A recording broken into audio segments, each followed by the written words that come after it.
महाराष्ट्र राज्याचे मुख्यमंत्री सन्माननीय एकनाथ शिंदे साहेब यांचा भक्त आहे, फार मोठा चाहता आहे। त्यांना त्रास होईल असं माझ्याकडून कधी होणार नाही किंवा नितेशकडूनही होणार नाही। शिंदे साहेबांनी जे आमच्यासाठी केलं ते आम्ही कधीही विसरू शकत नाही, विसरणार नाही।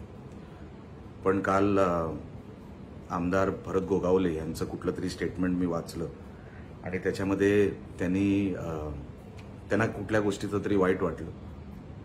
मी त्यांना एवढंच सांगू इच्छितो, गोगावलेजी आपण एक सिनियर आमदार आहात। मी माझ्या त्या बाईटमध्ये कधी टोकाची भूमिका घेतली नव्हती।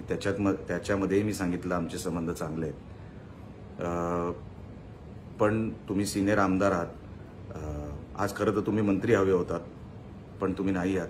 तुमच्या पुढच्या वाटचालीसाठी मी शुभेच्छा देतो, पण आपण कधी भेटलात तर आपल्याला सविस्तर हा सगळा विषय मी समजून सांगेन, म्हणजे आपल्यालाही ती खात्री पटेल। एवढंच या निमित्ताने मी आपल्याला सांगतो।